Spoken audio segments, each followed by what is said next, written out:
Welcome to the Nostalgia Test Podcast, the show where two longtime friends put their mainstream pop culture past to the ultimate test, the Nostalgia Test. No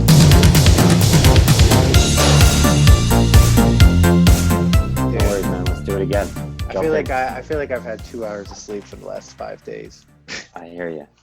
All right, Are you double check that you are? Yeah, we are. Okay. We're recording now. Boom. We're recording now. Here we go. Yep. I'm Dan Dissinger. I'm here in LA, and I'm here with my friend and co-host Manny in New York. Manny, what's up? What's up? What's up? Hello, everybody. What's going on? Chilling over here in New York. Chill, and you're chilling because it is cold over there. Today it snowed. It snowed yesterday. A blizzard showed up, and then the sun came out. I think the world is coming to an end, and we're all just denying it, or just like we're just getting the signs. I'm waiting for toads to fall. Oh, they're coming. You got the hornets, the murder hornets. Cannot you wait. Got punch every bee in the face. Oh my God! Yes. That brings us to today's episode. I mean, we are looking at and returning to the 2003 album "Harmful If Swallowed" by the comedian Dane Cook. His first album. Just for a little background on Dane Cook, for everybody from the Wikipedia page, Dane Cook is an American stand-up comedian and film actor. He's released 5 comedy albums: Harmful If Swallowed, Retaliation, Vicious Circle, Rough Around the Edges, Live from Madison Square Garden, and Isolated Incident. In 2006, Retaliation became the highest charting comedy album in 28 years and went platinum.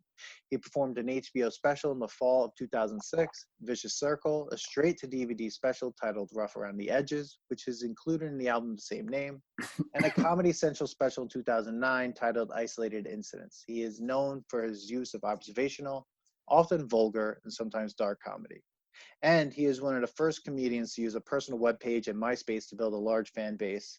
He was insanely popular and then it fell off the face of the planet. But this album really Face of the planet. Dude, I mean, right? There's Dan with his notes, guys. Dan and his notes. All the facts come from Dan. Facts. Yeah, dude. Dude, talk about someone that was so like popular for a moment and how fast like it just went down. You're talking like stardom, was even dating Jessica Simpson and was in a movie with her, which was terrible. And then gone. Yeah. But there was also that like controversy of like him stealing jokes and stuff like that. Yeah, they had the controversy between him and Louis C.K. About Dane Cook stealing a lot of jokes from Louis C.K. And then Louis C.K. had him on his show and they talked about it on the show. And then also Dane Cook's brother-in-law just stealing millions of dollars from him. So that happened, and he then had to send his own brother-in-law to jail. So there's a lot that happened. And I went into a little Dane Cook hole last night looking at like YouTube clips of other comedians talking about him and stuff like that. But I think the one thing I want to just first approach is we chose to listen to this album rather than watch the actual Comedy Central special. I mean, I didn't watch it. I don't know if you went back and watched it. No, because this is what I wanted to talk about because I did both. Okay, so I do remember the special a lot. Now, the reason I only listened to it is because when we used to listen to a lot of comedy, and we're going to talk about a lot of comedy on this podcast, but like when comedy was becoming bigger into my life, I remember I solely just listened to it most of the time, right? You buy albums when Tower Records was there, and the DVDs and the specials were in the albums, but I really did a lot of listening to comedy, so that's how I mainly remember this Dane Cook special and this album. But I do remember the special visually and like all the things he did on that too, and it was a big difference. I'll tell you that I don't remember why. I'm sure it was you that got me into this, but God. I don't remember. My first encounter with him was the Comedy Central special. Yeah. So it was interesting to go and listen to it. First, listen to this album other than watching the album. Yeah. But I don't want to get too far ahead about how I feel about, I guess I could, this is what this podcast is about. I mean, like, let it, dude. Like, so basically, it's basically, as everybody knows, if you don't know Dane Cook, he's a very physical comedian. I would say someone that you would compare him to nowadays, it would be Maniscalco. How do you pronounce that guy? Sebastian Maniscalco. Yes, very funny. You could listen to him, but when you watch him, it adds to the comedy. Yeah. The physical comedy is definitely huge with Dane Cook. And I thought while I was listening to the jokes, I distinctly remember how he told the jokes and what he was doing during the joke. And I could laugh a little bit even more because I remember what his facial expressions and just like how, like, you want to talk about physical, that guy dove onto the stage, off the stage, onto tables. Like, he wanted to be a rock star. He even opens up the Comedy Central one with like, I'm on the drums, like Dane Cook, his name's on the drums. He's on the table. He's like, he's wearing a tank top. It was crazy. His energy is insane. And I saw him live at Madison Square Garden. Did we see him because I saw him twice. Did you go both times to the theater? Did you see him at the theater and then the Garden as well? Because I know we saw him at the Garden. I saw him at the theater. Yeah. So I must have seen him twice. Yeah, I remember that because we saw him at the theater. And then I think it had to been, a year later or something like that, too? Yeah. He's selling out Madison Square Garden. That was insane. That was the full circle. That was that tour. His height of his popularity. The height of being very popular with college kids. Huge. But I mean, there are a lot of things that when I was like listening to this album and just remembering how much these jokes were part of, like, they're so easy to remember and to retell, and they're so easy to kind of like jump into. Now I listen to a lot of comedy or watch a lot of comedy, and then comedy's just in our faces so much more. Comedians have podcasts. I mean, comedians are everywhere now, which is funny because that's the one thing, like, comedians, as I was watching some of these clips on YouTube, they didn't like about Dane Cook was that Dane Cook was like everywhere. He was online. He was doing like lots of meet and greets. He was doing all sorts of stuff, creating like a cult-like fan base online through MySpace when that was a thing. And now that's all comedians do. Like, comedians are all over the place: social media, YouTube, podcasting, Facebook, Instagram. And it's funny the backlash he got from that. Now, did he steal jokes? I don't know. How do you prove that? Sometimes it's tough because, you know, if you all grow up around the same time or something's happening, for instance, I'm just going to kind of gear it towards my career now and my industry. We make a beer. We come up with a beer name. And sometimes you have the same name as a brewery down the block or in the same area because you kind of, not that you copied from that person, but like you kind of live in the same area. So you just think like, oh, you know, Long Island, Gold Coast. Oh, Gold Coast IPA. Oh, Gold Coast IPA. And then you're kind of arguing who came up with it first. Somebody copied off somebody. We didn't copy off somebody. We both read The Great Gatsby. We both grew up in a town with The Great Gatsby. So obviously it's in our brain. So like there are some jokes that happen that you even see comics nowadays that you're like, oh, I heard that joke, but I heard it differently. Now, if you're following the joke word verbatim, okay, you're taking away that guy's joke. But how do you claim that you're the only one that knows how to joke around about a certain topic? Now, I'm sure there's going to be all these COVID-19 jokes. So my God. Can't ever say another COVID-19 joke as a comic because one comic came up with it. You know, I get it if you have the same ingredients and your recipe is the same, okay. But like the topic is going to be well known around the world. It's a little tough to say that, oh, he stole. I mean, that's a very harsh statement, and you got to be able to prove that. And then once you put that out there nowadays, that's major. You could ruin a whole person's career. Well, we saw that happen with Joe Rogan and Carlos Mencia. I mean, I think Joe Rogan was the only comedian to actually have the guts to like literally like call him out, get up on stage. Like, I mean, he literally did it. And I think that's the thing about Joe Rogan in this situation. Like, he knew and he literally had the proof. So I think like, do jokes subconsciously come into people's minds that they've heard? I think so. Are some comedians going to steal someone's material? I think it probably happens. But at the same time, that's a whole other discussion, right? But like, Yeah. With Dane Cook, what's funny about him that I remember, and as I was listening to the album and I could see him physically doing the jokes, there are no punchlines to his jokes because they're just like craziness. Like that's the thing I realized, or like that's why listening to his album so weird. When I first learned of him and I watched and I listened, I was like, I thought it was so funny. Now I'm like, okay, this is funny, but like, where's the punchline or like the There isn't. storytelling? It's like a lot of screaming and stuff like that. You A know? lot of repeating. A lot of Oh, repeating. Oh, he almost repeats a little too much. Where yeah, it's like, okay, that was funny then, but now that I'm really thinking about it now, like you could have said it one last time. yeah, It was like he was repeating to be a filler.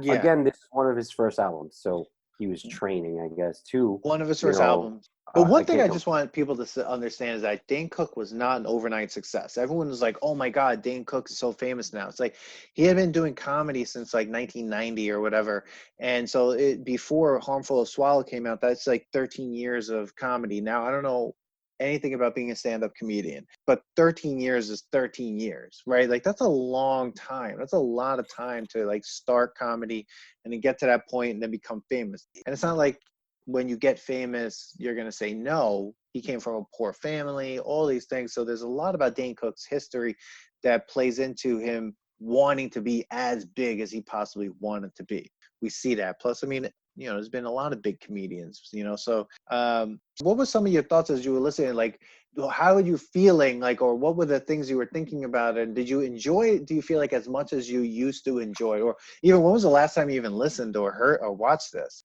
Okay, so one thing is I haven't listened to it in a very long time, but I do think about this album and some of the jokes. I would say quote some of the jokes every once in a while, and I've been doing it since then.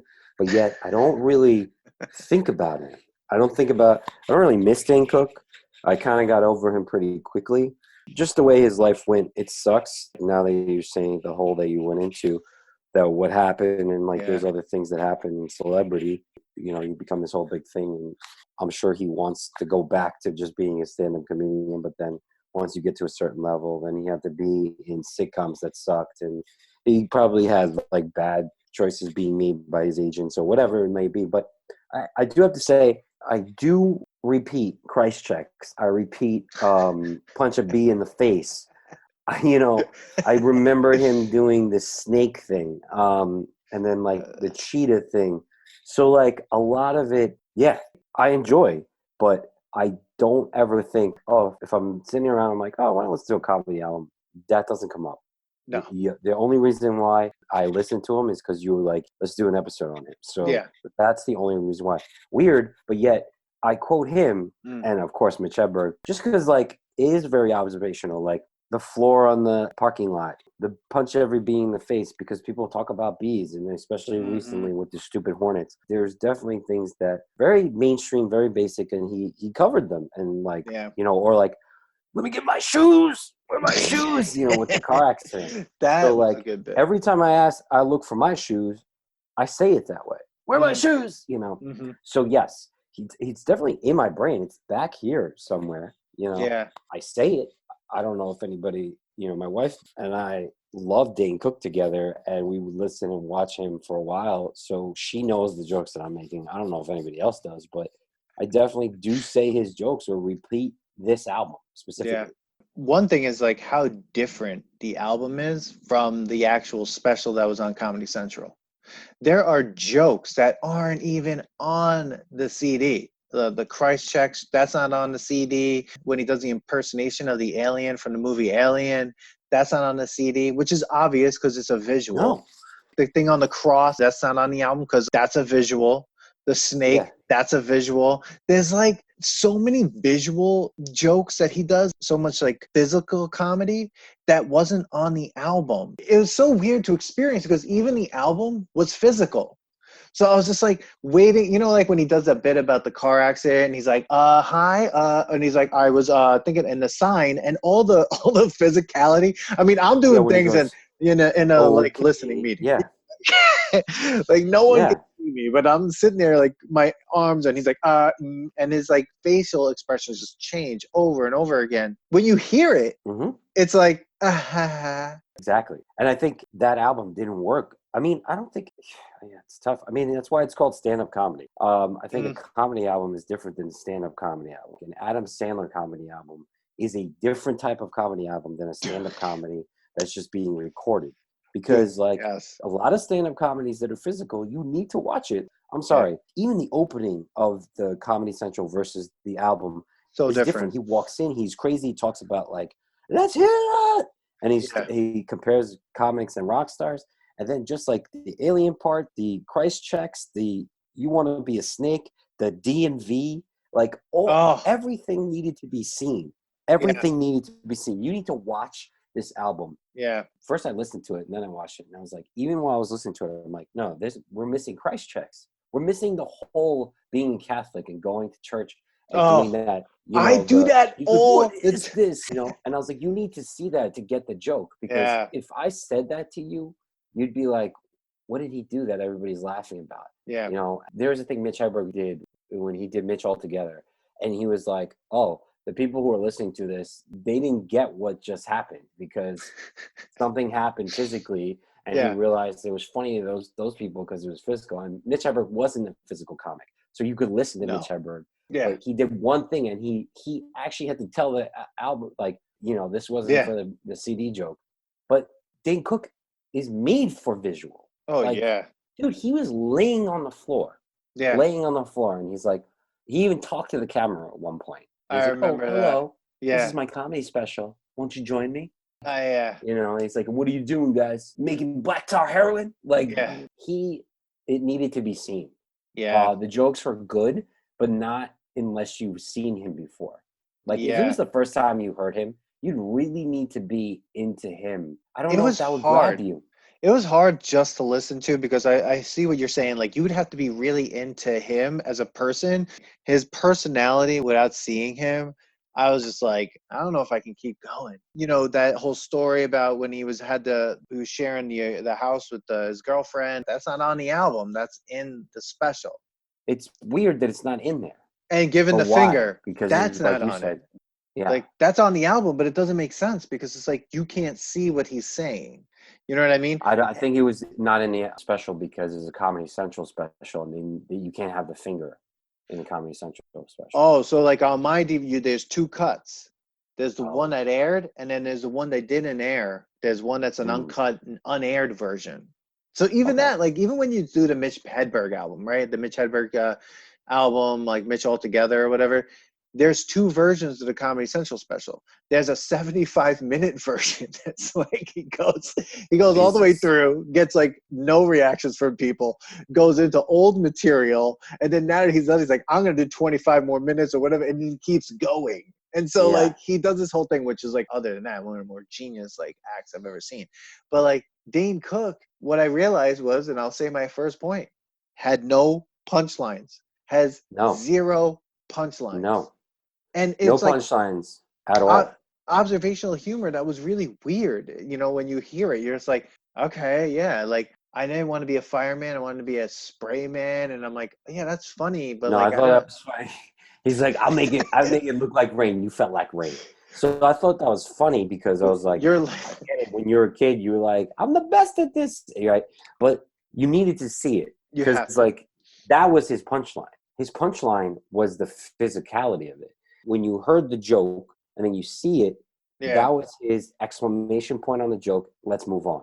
Yeah. Like, I'm going to act funny. I'm going to do this thing. And then I'm going to move on to the next joke. So that was his punchline. We were asking where his punchline is. His punchline is in the physical act of that joke. So you really need to watch him to find this all together good. But see, but that's the thing. Like, if I compared him to another physical comedian, like you said, like Sebastian Maniscalco, right?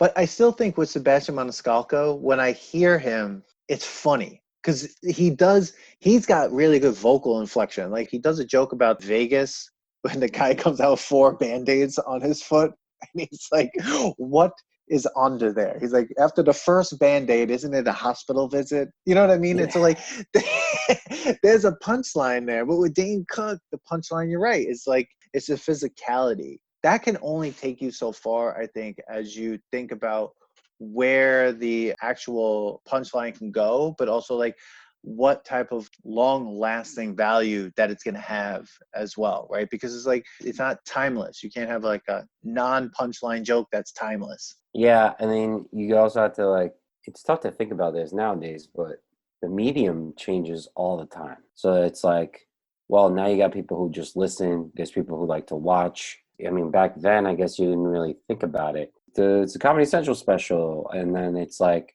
oh, but it's also an album that I could listen to. But the sales did well because he was really well liked visually. Oh yeah. And I would love to go see him. You do well by watching him. You usually go see stand-up comedy, but again, I would not. I don't know, man. It's tough to how I feel about this album. It's tough how I feel about him. Like, Yeah. like you're saying, like, I think it was good in the time that it came out, but there's been so many more evolution in the physical comic that also knows how to tell a joke or keep an audience going, even if you Yeah. didn't hear him. Like you said, Sebastian is a perfect thing. Like watching Sebastian is an added bonus. Listen to him, you still find certain Yeah. jokes funny. There are certain jokes like when he does the company joke, you need to watch him do like the Yeah. whole thing about his parents, right? That doesn't work unless you've seen him. But Yeah. there are certain ones that I've seen that I'm like, oh, he didn't Yeah. need to be seen for that joke. Yeah. But Dane Cook's, man, watch this whole album and you listen to the album, then you watch it and you're like, I had to watch it just because I'm like, dude, at the end of just listening to it, I was like, this is not that good. But then I'm like, Dude, and then but I'm that was like, yeah. Oh, wait, let me watch it. And I was like, okay, this is good, but only because the punchline is his physical acting. That's what it is. his comedy, and as you're saying this, I was thinking about his comedy is a you had to be there comedy. You had to be there. Yep. You had to No, be you there do. to see it. Like you can't just retell it. Like it's just like, ah, No, bro, you had to be there, bro. It's like when you go no, out, you get wasted, and something stupid happens, and then you try to retell it, and someone's looking at you like not you're as funny. insane. You're like, nah, yeah, you had to be there, bro. Well, no, that's the ultimate thing about this album. It goes back to the whole thing about this podcast, the nostalgia test. Like it stuck there. It did not leave, in my opinion, where it was. And I actually, yeah, I don't know how I feel about it. I think I feel a little bit like, oh, it's great. Like I said, I do repeat some of the jokes, but they're not like amazing jokes. They're just very like bleh. And only really works, like you said, like you can't retell that joke unless you have the physical comic like in you to be able to retell it. I guess I could do it because I get very physical, but like again, people even listening to us right now, they Oh, wouldn't understand it unless they're watching us move our hands right now. yeah, Like no. it's like watching a New Yorker tell a joke. Like a lot of it is to do with the way they look. Yeah. And yeah, it does it. And maybe that's why he didn't last as long as What's funny is like comparing him to other comedians we were into at that time. Like Dane Cook and Mitch Hedberg were probably at that point like the two biggest comedians we were like into, right? yeah. Mitch Hedberg, rest in peace, one of the greatest, in my opinion, greatest comedians, just greatest writers. I mean, unbelievable writer. His jokes, when I heard them for the first time, I was like, this is the type of stuff that's going to be funny forever. And I was like, Dane Cook was that moment. You know when like Mike's Hard Lemonade was big? That's Dane Cook. Dane Cook is just like, yo, Mike's Hard Lemonade. This is great. A couple years later, it's like, I don't know, man. I think that thing's getting Yeah, man. No, I agree. I totally agree. Dan Cook was good in college. No, that's it. He was great because it was like you didn't have to He was a think wine about cooler. He was Zima. He was Mike's Hard Lemonade. you didn't have to think about it. It was just like, oh, like when he says punch you in the face, and then like it's Yeah, hilarious, but it's just like punch what in the face? Like, you don't yeah. get it. It's like, yeah, Like, well, why is it funny? Like, I'll punch every bee in the face, and you're like, okay, there were jokes that were uncomfortable on the album. The one pick a number, I was like, why is this ending the album? Like, why is this ending this album before this bonus track? Like, this is yeah. The bonus track was a lot better than the last album. Well, the the last bonus track, thing. apparently, as I'm looking up on my little research here, before this version produced by Comedy Central Records came out, there was a different version of this album that was independently produced by Cook himself that contained a track lampooning Steve Irwin, the crocodile hunter, rest in peace. This track was removed for the official CD DVD release. To fill the gap in the missing track, the bonus track was added in this cut of the album. I So, like the bonus track. That was one of the better jokes of all the bro, track. thank God the bonus track existed, because to me, as the album kept going and I just let it run, I didn't skip anything. I was just like, I really want to get to that bonus track because that's really one of the best stories. It's hilarious. Actually, that is a really funny story. And That's the manager one, right? yeah, dude, that's the manager one when he woke up late. Being in the video store, Yeah. and then he woke up 5 hours late. Dude, it was the best story. It was hilarious. I That was a actually, really good story. The last one was terrible. Pick a number, please. Was terrible. yeah, and then it's like you're ending on homophobia. Oh yeah, Okay. he Yeah. used that word a lot. It was funny again how the world has changed and how you. I Yeah. guess I understand that all albums are just jokes and stuff, but Yeah. it's just wow. But Yeah, there was no reason for it. Like that's what was so weird. The Pick a Number Please track that made it, but the Steve Irwin track doesn't make it. Come yeah. on, like there wasn't even a joke there. Like No, there wasn't even he a didn't. joke. It ended. And he was just kind of like, I'm out. Like he Yeah, kind of just left as soon as. It was like weird. It it was was weird. It weird. was I've never usually heard. you end with a huge laugh, and he just kind of just like walked away. But you see, he ends with a huge laugh on the DVD because he does the finger thing. And that's how Yes. he ends the special by like doing the finger bit and it being crazy. Yeah. And then he asks like how everyone is feeling or something, I think, at that point, or whatever he does. Like Yeah, yeah, he does. that ends like on such a high note And he takes off his visually. shirt. Yeah. He goes nuts. Yeah, because that's He the goes isn't that nuts. the one where he shows like how people fight or something like that? Doesn't he do a whole bit about different ethnicities fighting? Yeah. I Dude, think, right? it's awesome. He does like the shoes, the girl in the shoes dancing with like fuck guys, fuck guys. Oh You my know, like, God. you know, the jokes are, there are certain ones that are funny, but again, he's like, you'll never hear of a guy like, let's go just dance. Let's go dance. But Let's stand around a circle in front of our bags and dance. You know, like, it was funny. But that part dude, was you funny have to because watch it. it's his voice. There are things about his Yeah. voice that I love when he's like, hey, Mike. Hey, Mike. He's like, yeah, he's like, Tonight, tonight, I got to dance, bro. no girls tonight. No chicks. Chicks? No. I got to dance. Like, Let's and dance. it was just the way he does things. Like his voice was really great, but a lot of the times it was on the like listening just to the album just didn't cut it. Did you have any high points on the listening to the album that you thought like, yes, this right here is why I like this album. I used to listen to it. We both agreed the bonus track was just like to me the highlight of the actual album, I think. You need to listen to the bonus track. I agree. I totally agree. BK Lounge is funny. BK Lounge is funny. It's classic. That's a classic one. The car accident one, Wear My Shoes, Yeah. obviously, really funny. Punch the Mhm. shark in the face, the Okay, shark story. that was That's pretty good. funny. I want to just want to dance. Really funny, both visually and I Yeah. kind of got it. And then the bonus track.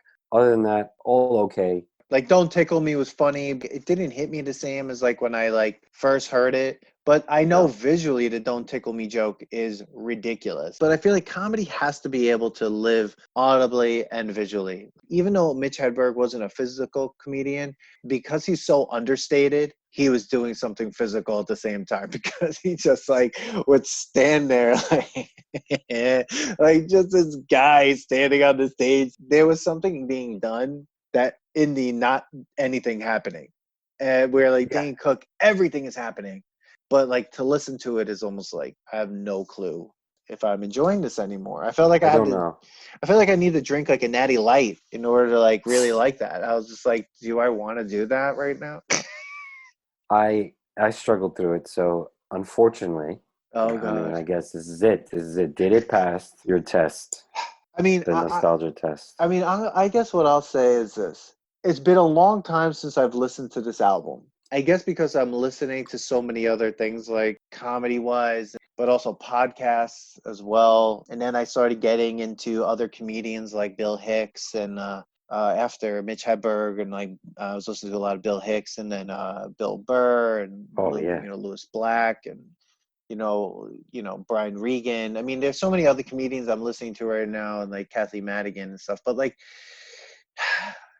Dane Cook, I feel like for me, will always have that special nostalgic place. I think it doesn't pass the nostalgia test in a way that it's going to be good. It is just nostalgic to me because it was like my like introduction, other than like the Steve Martin album, which my parents had on vinyl, Get Small, which is like unbelievable. Other than that, it was a comedian that was of my time that I was like, this guy is like is my comedian. Like this is a comedian from my time. And then seeing him live and going like, I'm going to this guy to see him live. It was the first large like live comedy event I've ever been to. So I feel like it fails the nostalgia test, and it's being something that I would say I would only listen to it and for nostalgia reasons. Watching it, maybe, but even that too, I don't have the pull to do that on a regular basis or to tell people you have to watch this. I think it's just a nostalgic type of moment. It's very of the early 2000s, and I don't think it can get past that part. So I'd say no, it doesn't pass the nostalgia test. It is, but it also doesn't fail both tests. Like take off your pants and jacket. I think it still has Hmm. it still has replay value in the nostalgic sense, but not in the Okay. regular sense. Yeah, I agree. I definitely don't think it lasted. It's stuck back there to remind us of the time and just remind that we did used to think it was funny, or I used to think it was funny. I could laugh at certain things, and I guess I'm more laughing about the fact that I thought that was funny back then. I definitely was surprised on how I didn't find it as funny as I thought I was going to. And Right? I was like, oh, I'm going to crack up and I'm going to love it. And I'm Yeah. just like, no, no. And maybe Yeah. that's why you don't really hear them. I think, comics that stand the test of time are Yeah. ones that are amazing. We could be totally wrong about Mitch Hedberg. I don't think we are. I do think when not we think. do that, No. I think when we do that episode, I already know what my answers are going to be, but I still can't wait to put it to the test. But Yeah. yeah, with this one, I think it just kind of lives in the year that it came out. It Yeah. lives in that Yeah. time, 3 years and after we graduated high school, that's what it lives in. yeah, Which, if I went back to that time, 3 years after I graduated high school, I think I could see why I totally enjoyed Dane Cook for a lot of different reasons. absolutely. Sitting in a Tower Records parking lot till like midnight, just trying to like hang out on Long Island because in the suburbs, what the hell else are you gonna do? Yeah, it definitely has that mark of the early 2000s in my period of my life. I feel like, and it just won't get past there. I think. No, I won't. I definitely think Yeah. it stays there. Yeah. But if you are going to listen, just watch it. I think you could Yeah. you'd appreciate it more if you watch it. So if anybody who's out here Yeah. listening to us and you do want to check it out, just because, watch the album. Do Yeah. not listen to it because you're just going to waste your Yeah. time. Because Yeah. if you've never seen Dane Cook, other than being in the worst sitcoms ever and rom coms, you need to just watch this album. Yeah. It is good then, but it's only going to get. It's not going to be like, oh, I'm going to become a fan of his. You're just going to be Yeah. like, oh, it was good. I think if you watch Harmful if Swallowed, it definitely would be something to kind of consider watching, but I still think it's a very nostalgic early 2000s thing.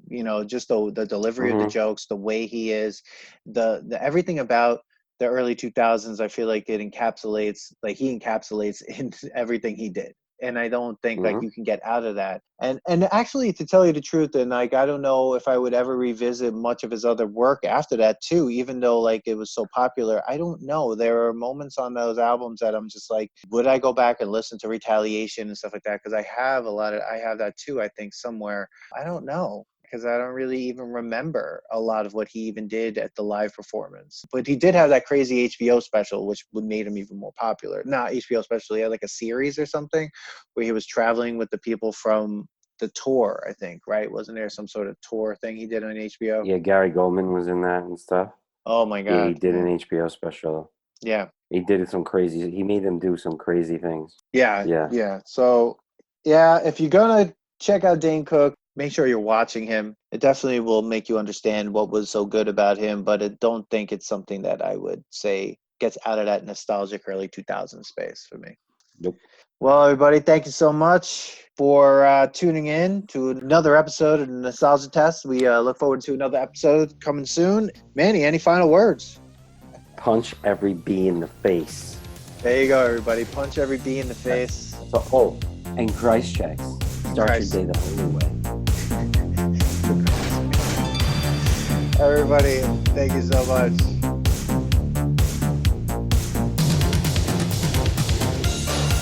Thanks for listening to today's episode. Please subscribe to the Nostalgia Test podcast to know when new episodes drop.